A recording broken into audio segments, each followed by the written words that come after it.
Welcome to the C&C Connection, an all-in-one podcast that touches upon a variety of topics ranging from sports to TV shows. Here are your hosts, the non-experts on everything, Colin and Corey.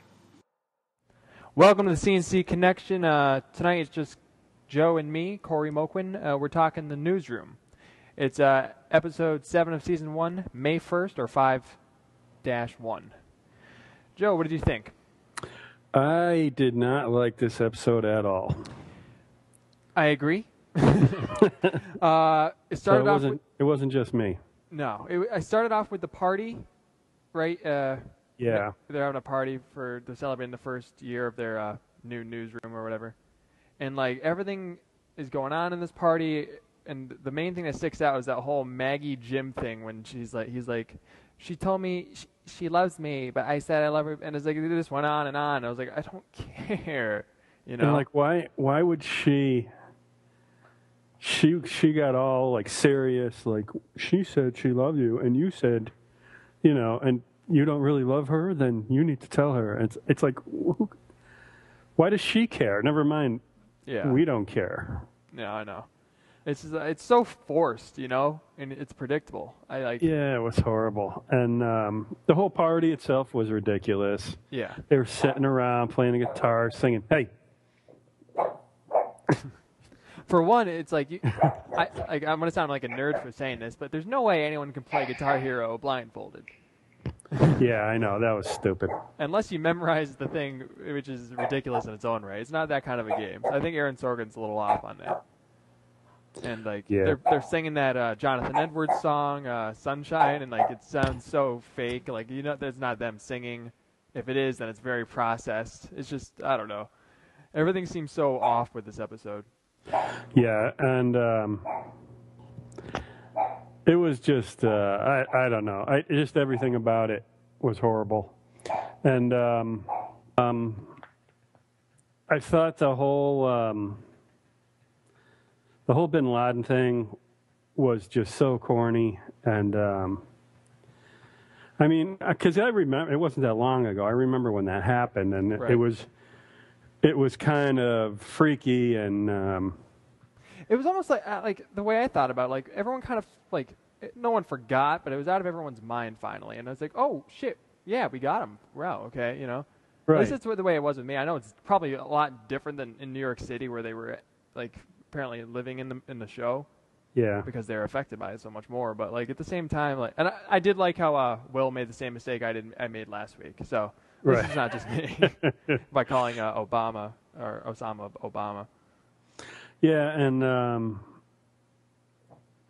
like the other producer there, he was stuck on the plane on the tarmac, and then just the entire like last 10 minutes of it, I just wanted to puke. It was just, you know, the cops.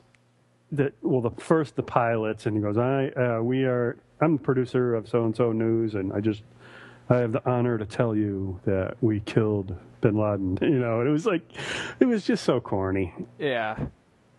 Like, he's just like, I'm producer Don, blah, blah, blah, I want to tell you. And it's like, I get the message and all, there's such a better way of doing it, I think. And then they did the same thing with the cops at the end there, and yeah, it's like really driving it in. Yeah, I don't think it really hit people like that when it happened. I think at first you're just like, oh wow, yeah, we were supposed to kill him, and yeah, that's exactly what I felt. I think people were relieved and you know, I'm sure happy, you know, most people, and yeah, but I don't know. I just thought it was terrible, and I think the dialogue was atrocious. It was Aaron Sorkin at his worst. Oh my God! I know at the beginning, like this is kind of interesting because you can see how like I was on board with the whole Aaron Sorkin dialogue thing at the beginning of the show, but now I'm like so against it. It is really ruining it for me. Yeah, that was an example of where it goes bad. Yeah, I mean, it was just so like. I can't even put into words how like bad it was. Yeah, and then Will eats those pot brownies, and And he gets out of the cab and runs to the thing. And I didn't get the whole point of that. Like, it was funny, kind of, I guess, but like there was no repercussions. He did fine on the newscast, you know? Yeah, I know.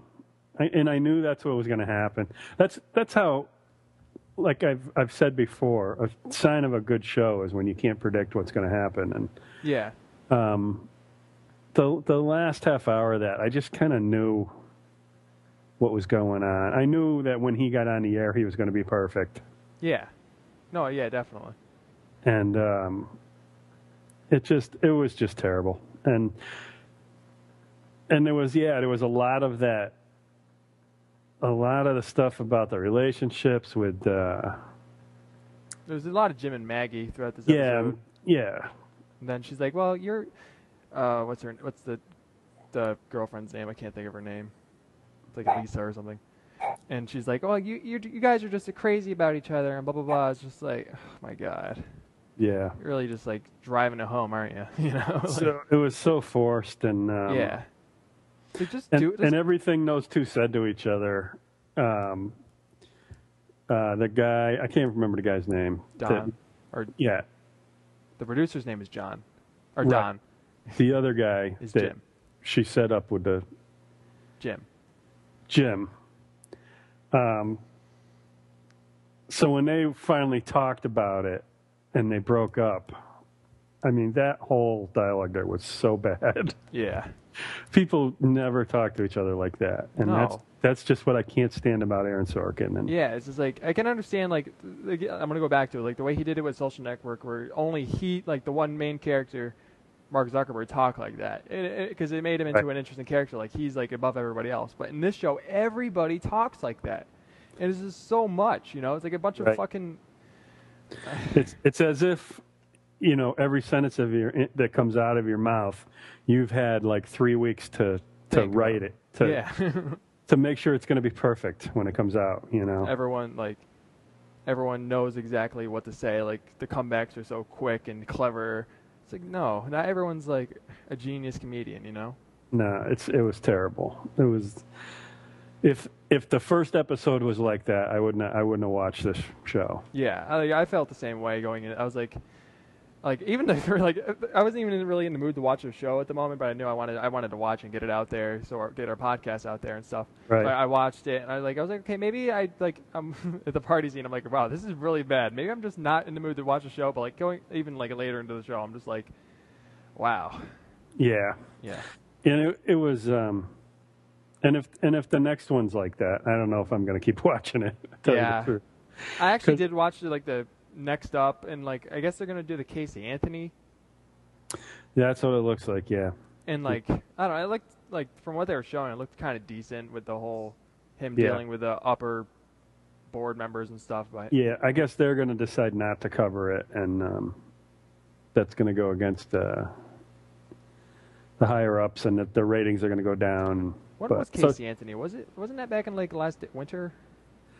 It was, yeah. It was like late fall. Late fall. Okay, that's what I thought. November, December, something like that. So it almost seems like they're gonna skip Occupy Wall Street then, because they didn't seem to mention that at all.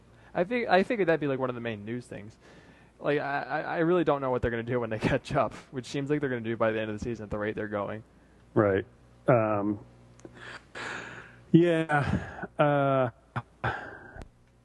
I don't know. It was just I was disappointed. Very. By the time it was over, I was like angry that I wasted an hour watching it. But it was. But you know, the critics have been brutal on this show, and I've been kind of defending them, to some too. people. It's got a good message. It's kind of preachy, but at the same time, it's entertaining. But like this episode is just.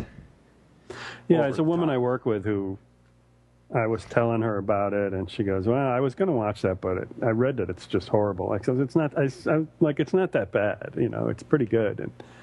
But that episode was everything that made everything the critics are saying true. Yeah. You know. But anyway, I guess we've beat up on it enough. But it was just terrible. Yeah, I mean. It's still better than most shows out there. Yeah. I mean, we're watching it, so keep that in mind. Like, we are watching the show, but then again, we don't know how much longer we're going to be.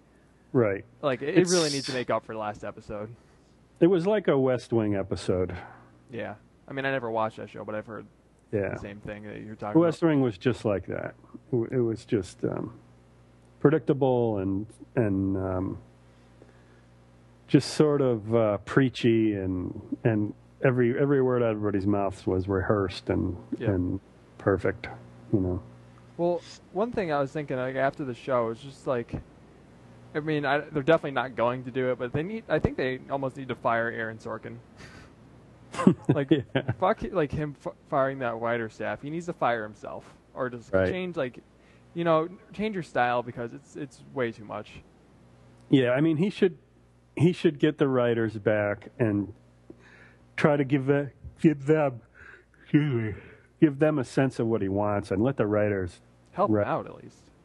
You can just tell that like, I didn't notice it before, but like in this episode, it was so apparent that Aaron Sorkin is writing everything in the show. Because every character is the same. Yep. Yeah, and oh, and what was up with the whole Deep Throat guy calling Charlie?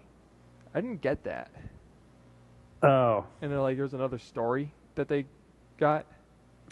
Well, you're familiar with Deep Throat from Watergate. Watergate. Yeah. So this guy wanted to. This guy wants to, in the future, have a venue that he can go to and leak stuff that would be to his advantage. So he went to that. He called a guy, the director of the news division. I can't remember his name, but Charlie, and he. And he said, you're going to get an email at 9:00 from the White House. Yeah. This is so you'll know I'm legitimate, and I'm not just saying I'm in the White House. And but so we don't know what that dude's gonna. But that whole thing was just to prove that he's a legitimate source in the White House. Okay.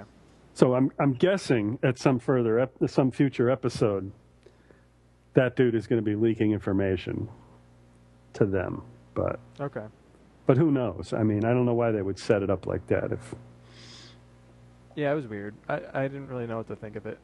Yeah. But anyways, so hopefully next week is better. It kind of looks like it is going to be better, but they need to. Hopefully they recovered. Hopefully they got all the bad stuff out in this episode. Right. But that's all. And I'm sorry. The other thing I wrote down was that. You could take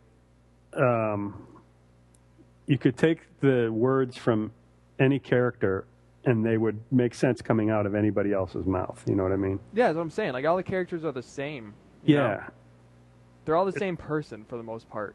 It's like any character could say any of those sentences, and nobody has a different voice. Yeah, that's what I'm saying. Like everyone has the same dialogue, and it's just really annoying. No one has their own personal way, not personal, but own disposition about them. Right. They're all written the same way. But yeah, that's a good point. Anyways, that's all the time we have here on CNC Connection. Thanks for coming on, Joe. No problem. We can still watch Breaking Bad if we want to watch a good show. So keep that in mind. Yeah. All right, guys, that's it for tonight. This is CNC Connection signing off. Bye.